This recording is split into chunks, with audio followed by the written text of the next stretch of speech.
Open my eyes to a brand new day, 'cause I'm here to stay. I'm here to stay.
A very happy new year to you all as we say bye-bye to 2021 and hello to 2022. And there is no place we would rather be than right here, right now.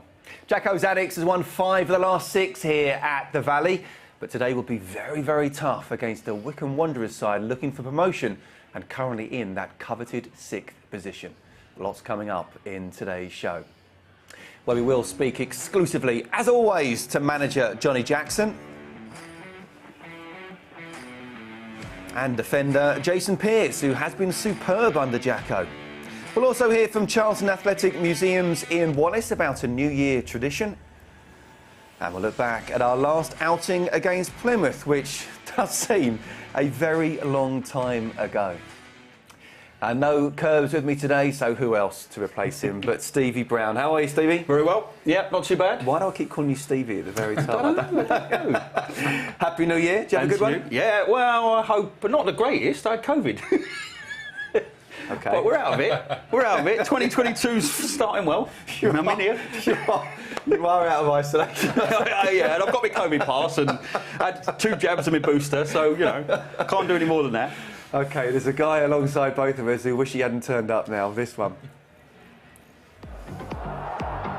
Palmer's awful back pass, letting in Robert Lee with a finish from a very tight angle. Lee! Oh, what a nice goal! Robert Lee, what a fine effort!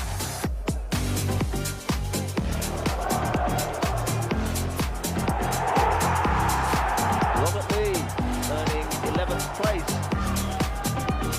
Lee. Turns. Oh, brilliant goal by Robert Lee. That is a classic. Minto doing good work on his left. The cross comes in. Lee makes it number 1. And the on-ball player for Charlton Athletic makes it look easy again. Welcome back to the Valley. Rob Lee, he thinks he looks like George Clooney. I say he looks like Blake Carrington. No one knows who Blake Carrington is. You've got to be a certain age group to know who Blake Carrington is, haven't you? And Lurker, of course. I mean, just explain, where did Lurker come from? He came from Lenny Lawrence many years ago. He was setting us all up for like a corner or free kick, and I was up front, and he just said, "You lurk around the edge of the box." And from that moment on, weirdly enough, it stuck. But it's just stuck with Charlton people. Yeah. Really. Yeah. My brother still calls me Lurker, and yeah, we still call you Lurker. Yeah, you all still call me. So it's anything to do with Charlton, they call me Lurker. So when I see Lenny, he calls me Lurker, and Curbs, they call me Lurker. So we're going to call you Lurker for the rest of today.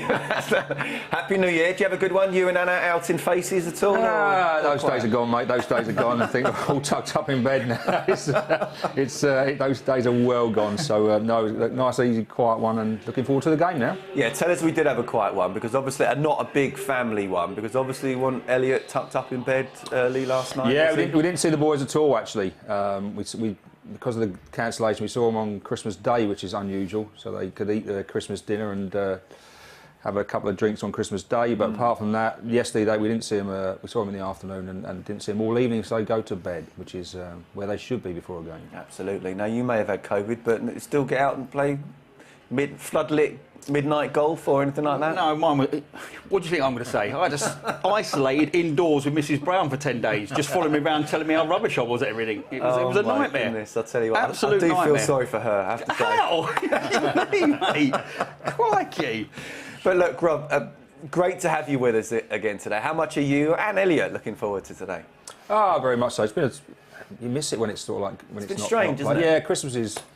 I know when you're playing, sort of like you always, you've moaned about Christmas and not being able to enjoy yourself, but Christmas is about football. You know, we haven't been able to watch any football, and I know that Elliot's missed it. I certainly know that he's missed it, and especially when you have a poor result, which is probably the last game we did. You want to get that out of the way straight away and get a game within 2 or 3 days, but they've had to wait. So it'll be interesting to see how they do it today, because it'll be tough today.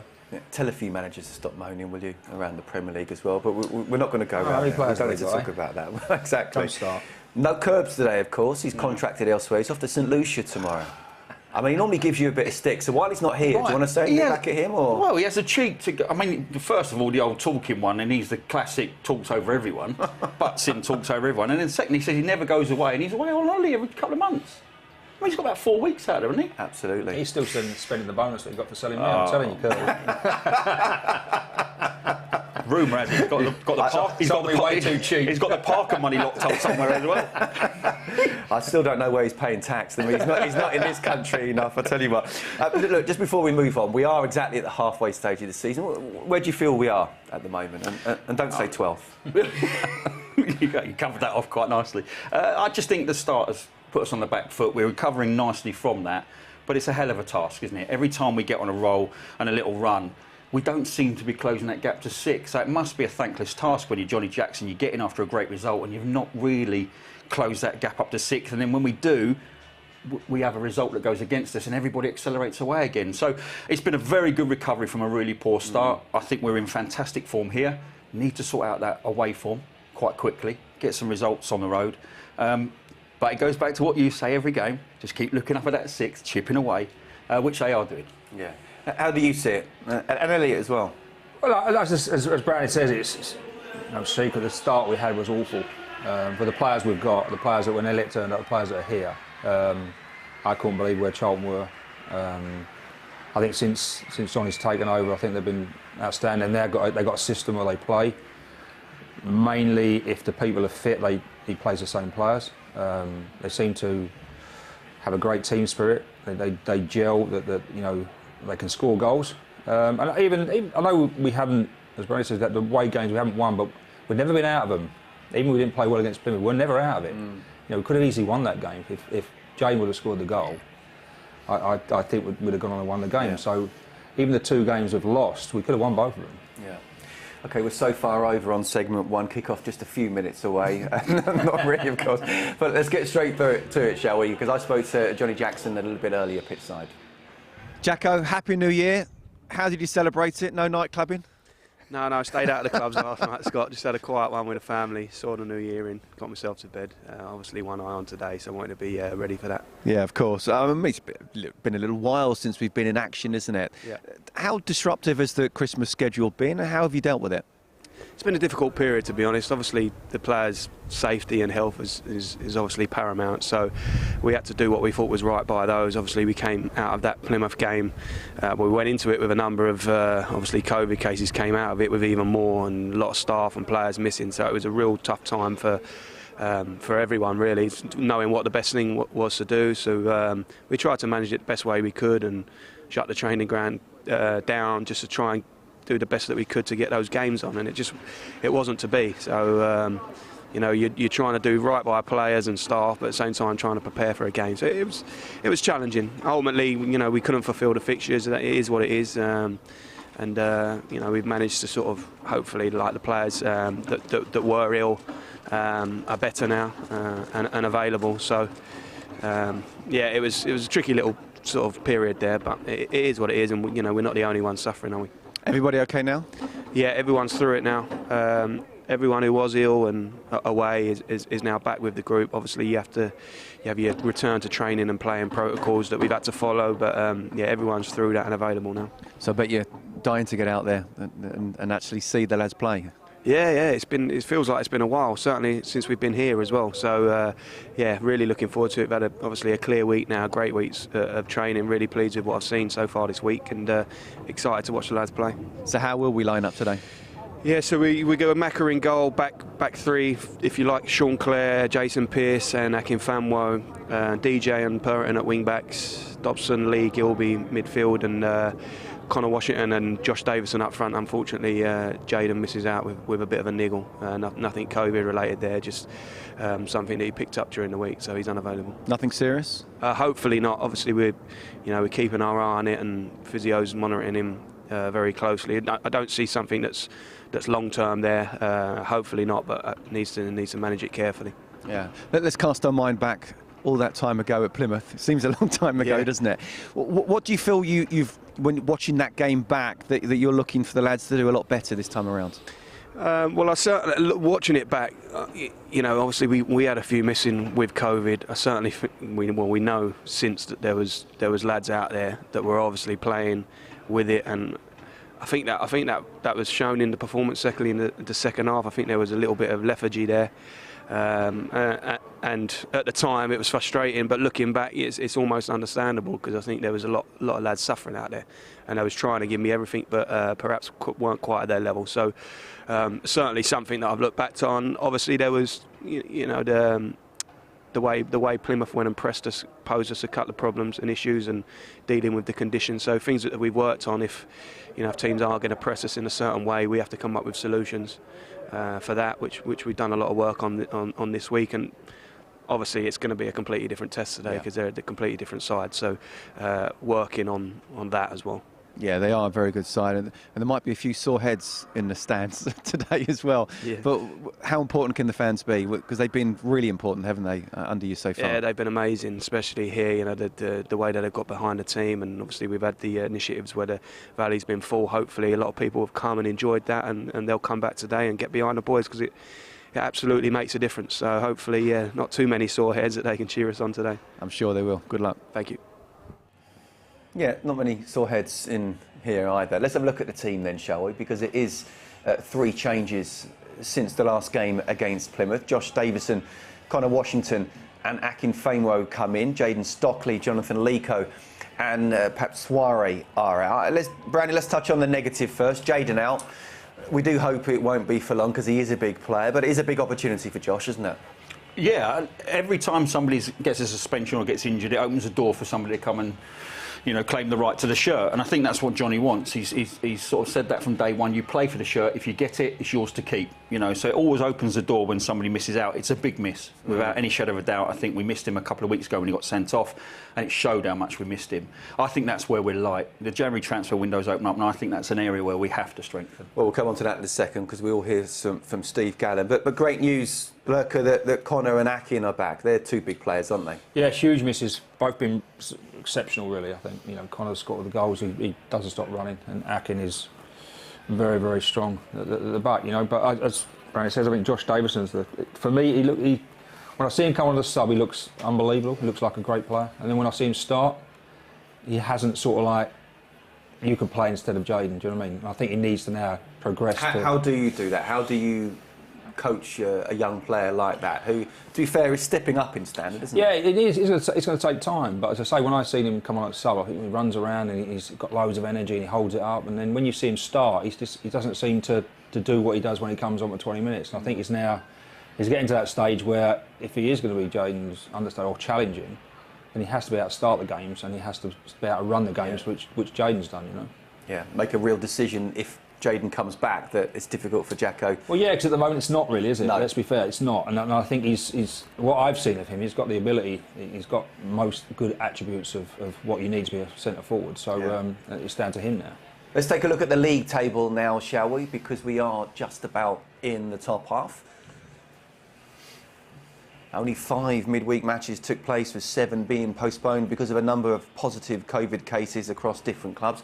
Sunderland back in form, thumped Sheffield Wednesday 5-0 on Thursday to go top.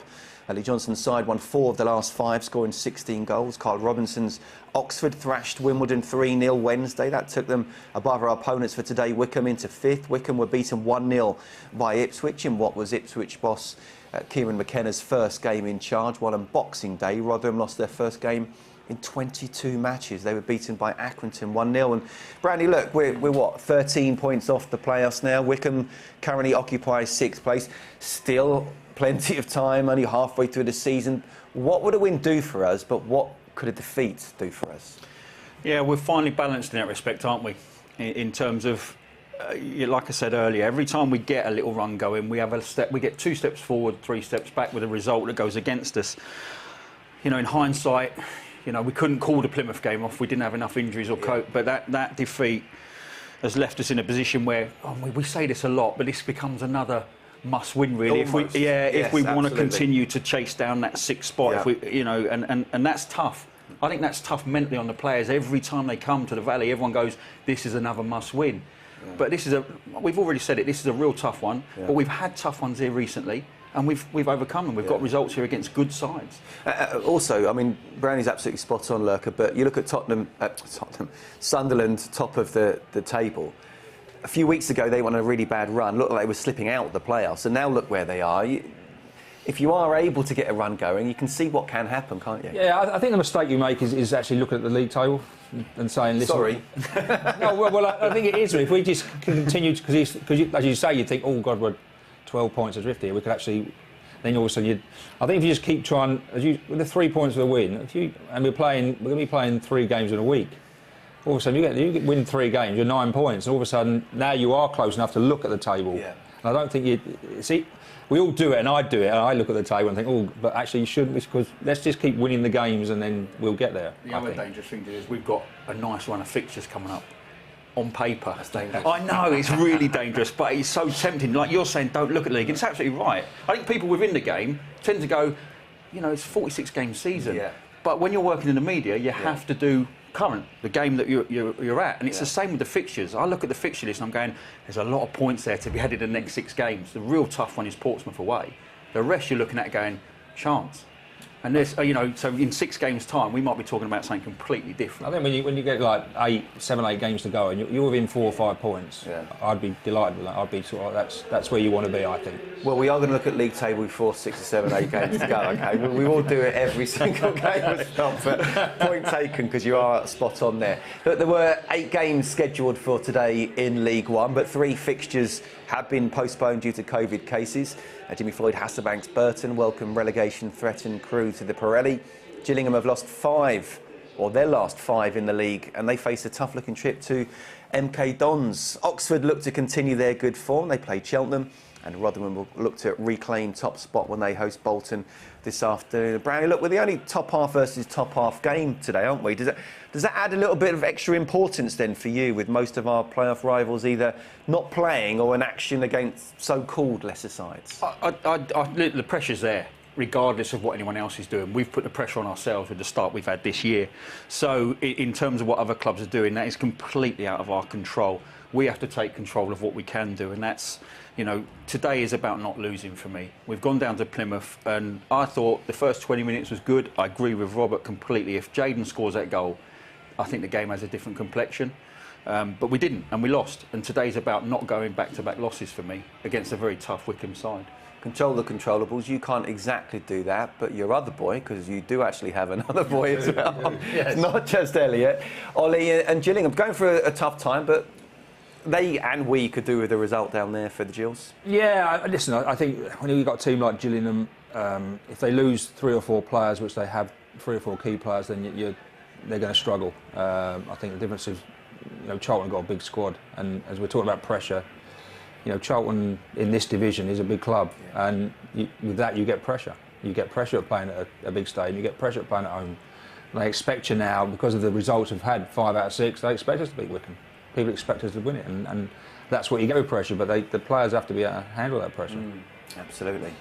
OK, more on today shortly, but let's get some club news updates right now, shall we?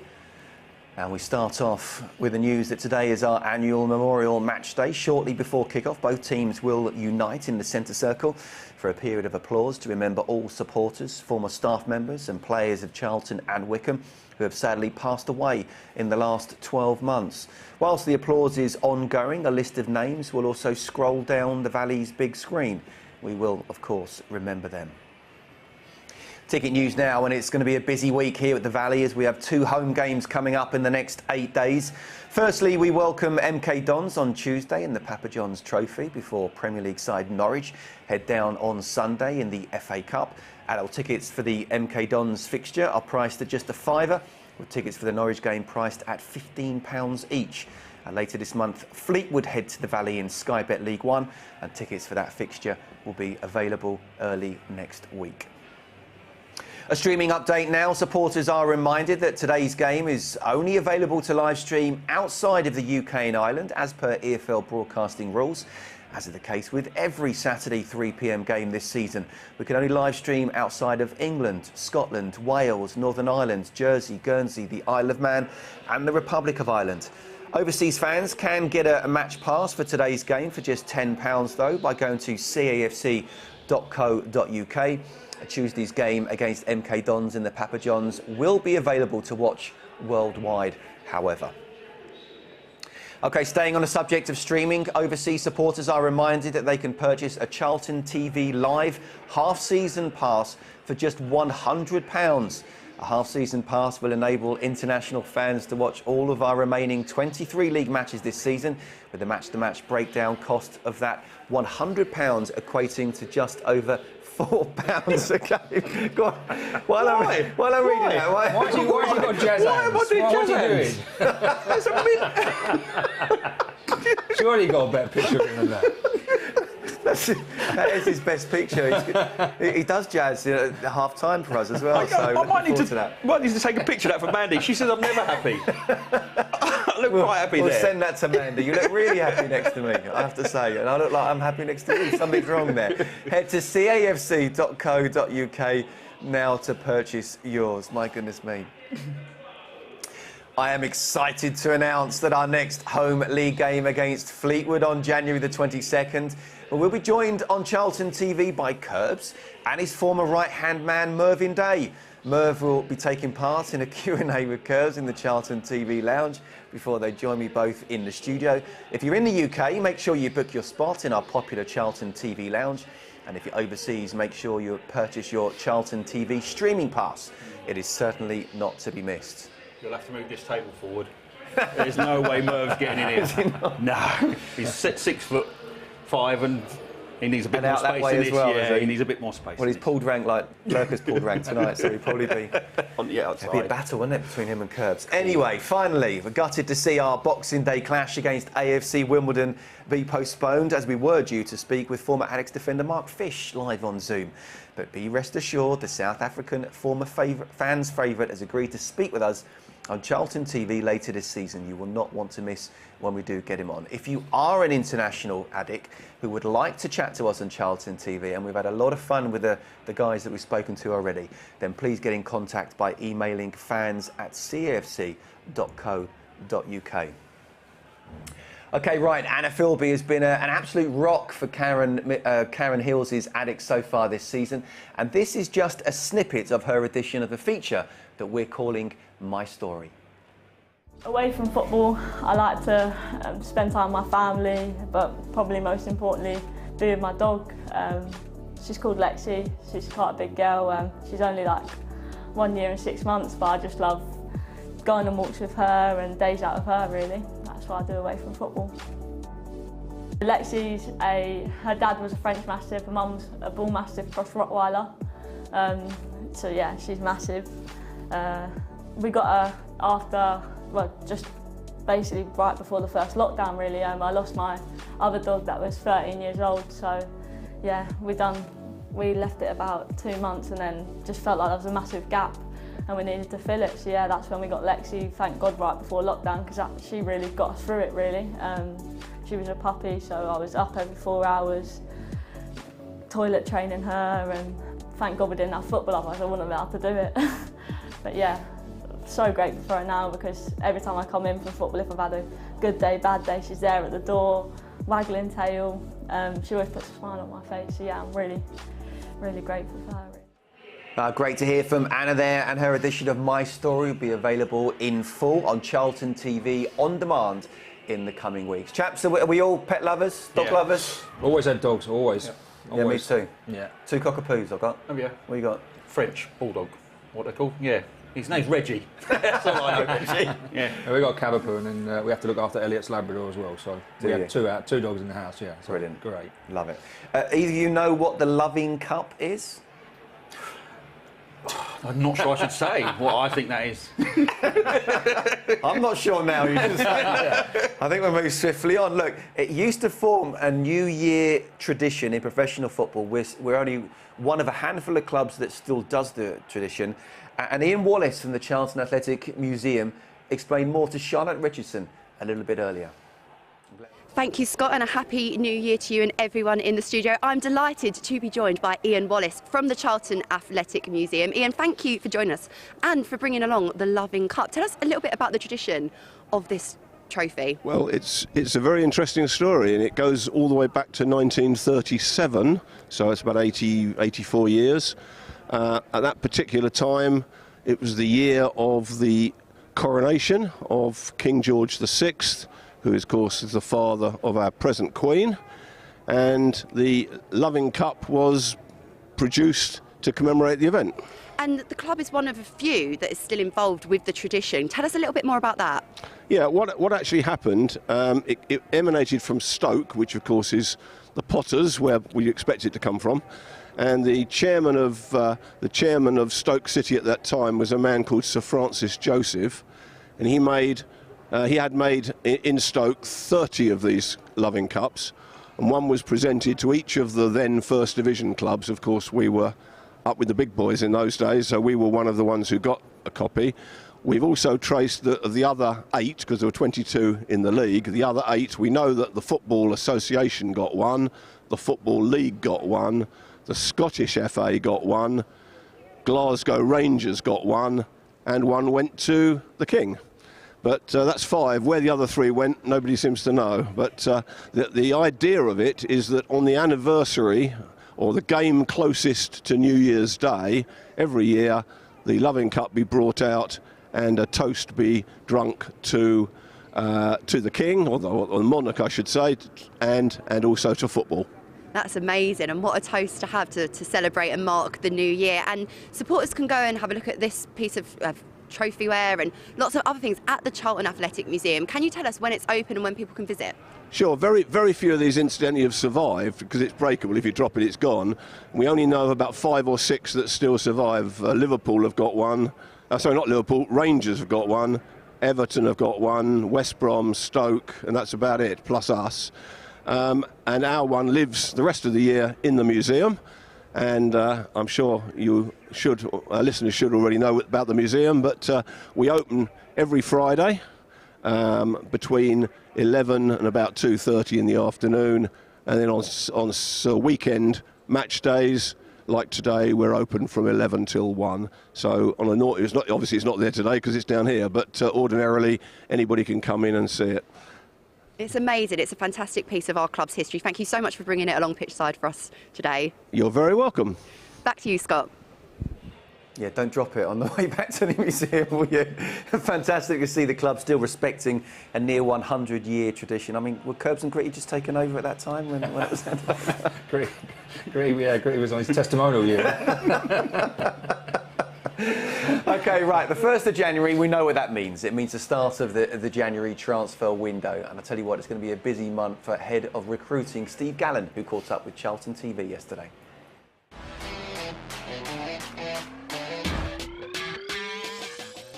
We're talking to a number of clubs, and we're talking to a number of players, representatives, about potentially joining us. It helps that the team in the last 6 weeks or whatever time frame has been doing quite well.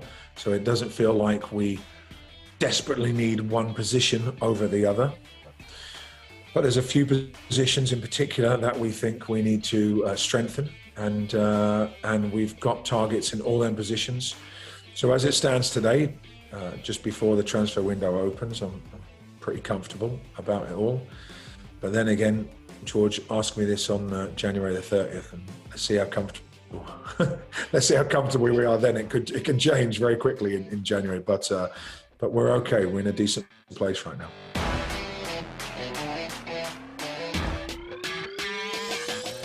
We didn't do too bad last January, in all honesty, in terms of the timings, George. I was pleased how it went. Remember, we got Liam Miller in right at the start, and he gave us a bit of impetus and a bit of pace and enthusiasm that we might have been lacking just going into January. And then we got Jaden Stockley sort of early to middle of January. And then we got DJ right in the last minute. In fact, with 15 minutes to go, we signed him on January the 31st. So I actually think that was pretty good. They're 3 good players that we're talking about there. I think that was a pretty good month. And in an ideal world, it will look something like that again this month. But when you're signing players from other clubs, they're the ones in control of the situation. And so it doesn't always work to your timing. And that's when you do have to be patient, because you can dive in sometimes, George, and you can pay more than that we should do. And then you could end up regretting that. And I don't want that to happen. So we'll be strong. We're working hard on it, but we won't let anybody hold us to ransom.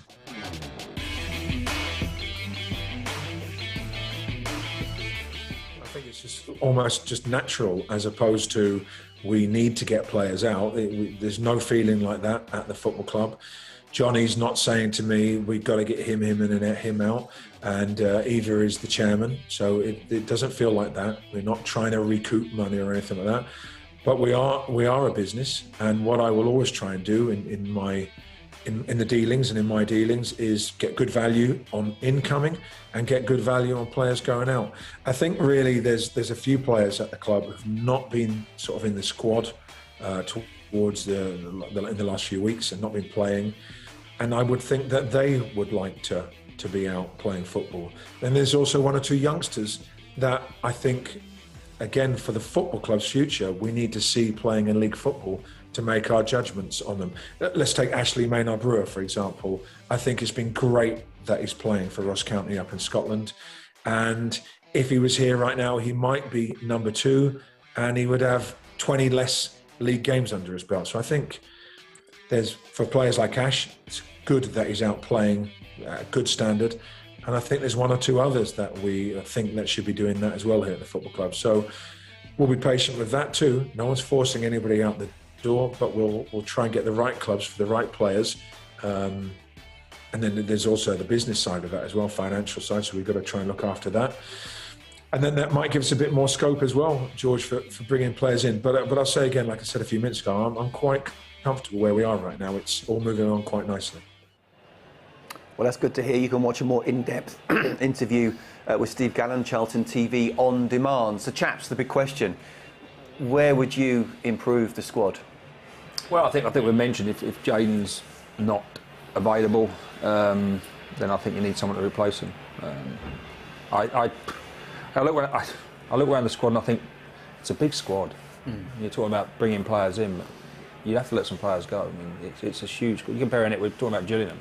With their squad, so it's a massive squad. So I think there'll have to be some players going as well as a few coming in. But they've got to be the right players to get in the team as well, haven't they? They've got to be the team's doing pretty well. You know, there's some good players on the bench haven't they, getting the team. So they've got to be the right players in the right places. I think. We've talked before, Brown, haven't we, on air and off air, about some departments seem bloated and other departments a little bit light. Yeah, central midfield, we're oversubscribed substantially. You know, it's just a little bit of a surprise to hear Steve say that they're comfortable with what they got. I would have said, without any shadow of a doubt, you could comfortably trim 2 central midfielders. This is the conundrum. But it's not easy it's so to easy, do that, though, right? is it? It's so easy to sit here and say you need to do this, you need to do that. When you're in the position in there, which I've had squads in front of me, and you've got to go. Well, I've got to get rid of him, and I've got to get rid of him to open up a gap to bring a striker in. And that's much easier said than done. And we can all have our ideas, but actually, if a player doesn't want to move on and you want him to move on, there's very little you can do about it. He's got to want to go and play football if you want to release him. Otherwise, you've got to start getting into payoffs and etc., etc. And so, listening to Steve there say that it's got to be right for the football club and it's got to be right for the business, and it has. And all those factors have to be weighed up before you start saying we're going to do this, we're going to do that. But I would still say we're at least one striker short, in my opinion. Don't want to put you on the spot about Elliot, but I will. You're gonna, yeah. He's obviously on loan at the moment, isn't he? Yes. What's the thinking? Would he like to sign permanently? Yeah, it's easy for me to say, yeah, he'd love to sign it, and I'd love him to sign it, yeah, because I've been obviously a long time. My dad's a big supporter of the club, but it's so easy to say, yeah. There's so many things that relies on. It relies on, do Charlton want him? The first one is, do they want him to stay? They want him to stay. Can they give him a deal that suits him? I'm not talking about monetary-wise. It might be the length of contract, because Elliot's always been on. Been at Luton quite a few years now, and he's always been on sort of like 1 or 2 year contracts. And like I said, I'd like him to sign a longer contract somewhere now, because he's getting to, just turned 27 last week. And I think he needs to be at a club now where he settles down and not going out on loan. He was at Oxford all last year, done really well. Thought he was going there, and pleased to say he's at Charlton. But yeah, if all was right and if all was correct, then yeah, I would love him. And listen, he loves it here, and the fans seem to love him. So there's only people that can mess it up. Yeah, absolutely. Let's move swiftly on then. Bring it to the last game. I mean, it does seem a long time ago against Plymouth, doesn't it? And Brandy, look, we started the game actually quite well, didn't we? Yeah. But it was one of those where the one piece of real quality won the game. Yeah, I thought Plymouth came out second half and actually controlled the game. But we had moments in the first 20, 25 minutes, and you know, I mean, you're showing that as a strike. That's got to be an unbelievable strike to beat the keeper from that angle. But this is the chance for me. Yeah. If, you know, it's an excellent delivery. It's a good run. The marking's really poor. And I think you stuck up from on the day saying he was, he was stretching, and I was saying he was coming onto it though, and he could have headed it down into the ground. And no, it's a great chance. Yeah, it's a super chance, and we have no idea what goes on if we take the lead. But if you look at the difference there, he's shooting from the angle. I think it's Hardy with a lovely little run. That was actually a very good move, but he's on the angle and it's a decent save. Yeah. And that's in the lap of the gods where that rebound goes. And it's a good finish from the young lady, a real composed finish. But I thought when they came out second half, I didn't see us get, I thought we were going to come back into the game, and we just never did. We didn't, and obviously Jacko mentioned the fact that perhaps more people had COVID than they realised, or perhaps just didn't quite feel physically right. It looked like one of those games where you're expecting a reaction, and it just didn't happen. And if anything, Plymouth could have won the game. Yeah, they had some good chances towards the end, as we see here. But I just think the two players that have had missing, Akin and Connor Washington. Connor Washington, at the start of the season, he runs around, didn't score. He's now scoring goals, but he stretches people. Yeah. He runs all day. And with all due respect to Lecco, who was playing up front, he isn't going to stretch, which gives the midfield players then time to get on the ball, which I didn't think. We didn't pass to the midfield players, so he wasn't getting our creative players on the ball because Connor wasn't there to stretch teams and push them back. And then when you're missing Akin as well, who I think's been exceptional, very rarely gets beaten. Needs to probably improve a little bit on his passing and that, but one-on-one, I'm never worried about anyone beating him. No. And so those two players missing as well, I think is a big blow for them. Yeah. No, Akin, but there was Jason Pearce, and he has been very good in recent months, hasn't he? And I caught up with him a little bit earlier. Piercy, good to see you. Happy New Year. How did you celebrate it? Very quietly, to be honest. Yeah, I knew you'd say that. So I sent my messages out early and got to bed, yeah. Brilliant. I mean, look, it's been a while since we've been in action, hasn't it? I mean, how much are you and the lads looking forward to playing today? Yeah, we can't wait, to be fair. We've had, obviously, a good week's training this week, and we feel like we're ready. So it's going to be a tough test against, obviously, a strong Wycombe team, but, yeah, we're looking forward to it. Just looking back to Christmas time, Christmas Day off, I believe. Was it Boxing Day off as well? Yeah. Ever had that before? Nah, never had that. Never in my whole career. So How good was it? In one sense, it was nice to spend the time with the family, which is what it's all about. But obviously, in the back of my mind, I wanted to play as well. So yeah, it was quietly quite nice. Yeah, we've spoken to Jacko already about the sort of COVID cases. Everyone okay now? Are you okay? Yeah. Touch wood. I've been all right. Yeah, but yeah, I think everyone's pretty much back now. We've had a good week's training. So everyone, like I said, everyone's raring to go, and we want to get back out in front of the fans and hopefully put on a performance. I have to say, individually, you've been superb since you've come in under Jacko as well. What's he done for you? What's he done for the team? I think from the team perspective, he's just, like I've said before, he's given us that bit more direction, and we've all bought into what he wants, and we're all behind him. And a lot of the lads have said before, we wanted him to get the job, and now we just need to back it up now and keep the performances coming. Obviously, the Plymouth game was disappointing result, disappointing performance in a way, but we've learned from that, debriefed it, and hopefully we can put things right today. Yeah, home form has been great again under Jacko, hasn't it? How good is it to play in front of the fans, especially when it's been a near capacity stadium? It's been unbelievable, to be fair. Like, it's in recent weeks, especially the way they've got behind us, it's really has helped us, and them getting behind us gives us that extra boost on the pitch, and obviously we go out and we want to put on a good performance for them, and luckily we have had some good performances and good results, and we just want to keep that going, really. But this is going to be a tough game. Wycombe are a very good side, and one of those sides chasing promotion, aren't they? Yeah, no, we know a lot about them. We know a lot about their strengths, and we all have to stand up and be counted today, because we know there's going to be a lot of long ball and fighting. So we've got to stand up and be counted. But then on the flip side of that, we need to get the ball down and pass the ball and play a little bit as well. But no, we know their strengths and weaknesses, and we need to use that to our advantage. Good luck. Thank you.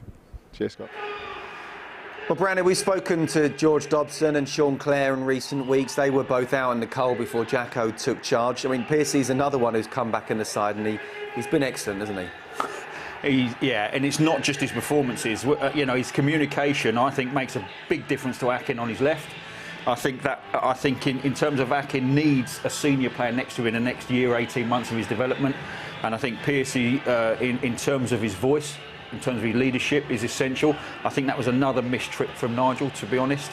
We spoke about this when he was bringing on Deji, and you know, and you got Pearce sat there as a very experienced player, and it looked like to us here that we were missing experience right through the spine, a bit of savvy defensively. We were a little bit too open, and what they've done, Dobson and Pearce, has shored us up defensively. One with his performances now, he goes about approaching, defending in front of the back line, and one with his communication, his leadership, his organisation, and then his performances. How important is that, Lurker, to have that kind of person who's very vocal? You're right about Akin. He's a physical specimen. He's a very good defender, but he can be liable to get out of positions at times. Yeah, and again, Sean Clare hasn't played there. I think Sean Clare's been exceptional, especially the way we try and play, because he's the one.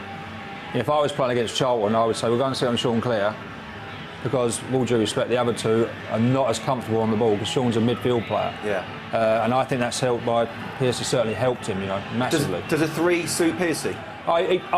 Personally, I think he would struggle in a 2 now. I think as you get sort of older, you want more legs around you. So I think that suits him down the ground, because he can sort of control what's going on. He's got legs beside him, so he's got quick people.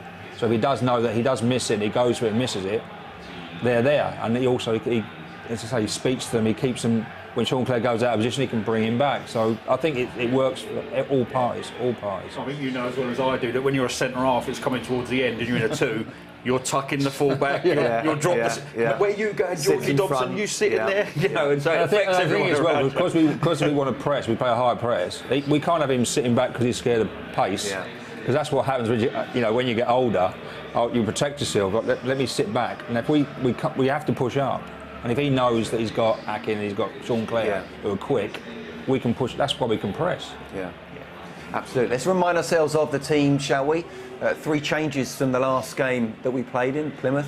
Unfortunately, there's no Jaden Stockley. Perhaps Soiree goes to the bench, as does Jonathan Lico. And we didn't actually speak about the bench, Brownie, did we? First time around. It's a strong-looking bench. Good to see Ryan Ennis there as well. Yeah, I think I said this earlier. We've got players returning now. We were in the lounge earlier, and I was speaking and saying, if you know, obviously the disruption of COVID is causing its issues, but it gives our players time to recover, and it gives players like Ryan the opportunity to get fit and back into training, and maybe play a game behind closed doors, an under-23s game. So they're not just coming straight in from the cold, and I can only see us getting stronger and stronger as a squad from now to the end of the season. And yeah, it's great to see him on the bench. It certainly adds another dimension. How much is Elliot enjoying playing in that midfield 3? Well, it's something he's not really played there before. I mean, he plays 10 mainly. He's played up front a lot. You know, so he's an attacking player. But I think as they tried to do it at Luton a little bit, but because Luton was more defensive, and he ended up playing left back and left, which is not his game. Do you know what I mean? So long as the way that I look at it, if he plays that position, as long as he's getting forward and scoring goals and creating chances, which is what he's good at, he can get away with. He can run around. He can get away. He's not the greatest tackler, a bit like myself, but I think they've got a good combination. I think they've got George Dobson, they've got Gibbs, who can run. And he gets in the box a lot, and Elliot, who can do a bit of guile. You definitely weren't the greatest tackler. Just on Wycombe as well, Gareth Ainsworth has tested positive. He's not here, just a positive for COVID, that is, that we do hear he's feeling fine in himself. Lost the last game, won only 3 of 9, but this is a very good side, isn't it? Yeah, it's a bit misleading, that lost 3 of 9, because they've won 3 out of the last 5. So, you know... I've got negative there, haven't I? Well, no, because, again, it's stats now. You look at them, isn't it? They've actually been playing really well. That loss, which was their first loss in 5 league games, they're strong. And we've both said it, they're competitive, they're strong, they're hard to break down. And they give us a little bit of a lesson in the away fixture. We got well and truly turned over. You know, so we know they're a good side. We need to batten down McCleary. He caused us a few issues in the game at their place. And I hope we don't see a repeat of that, because he substituted his front 3 with 20 minutes to go. That's how comfortable they are. You know, so we know they're a good side. We know they're hard to break down. But this Charlton side's a different side under Johnny, and it's particularly strong here at the Valley. Absolutely. OK, remember, there will be a period of applause to remember all supporters former staff members and players of Charlton and Wycombe who have sadly passed away in the last 12 months, so it's time to hand over to this afternoon's commentary team. Merry Christmas, Happy New Year, Happy Hogmanay, anything else? It is a welcome back to Terry Smith and Greg Stubley. Thank you, Scott. Thank you, Brownie. Thank you, Robert. And, Happy New Year to you in the studio, and Happy New Year to everybody listening and watching. And as Scott said, we will have a period of applause prior to kick-off, as it is the Valley Memorial Day, and we remember Alex and those from Wycombe who we've lost this year. So please bear with us.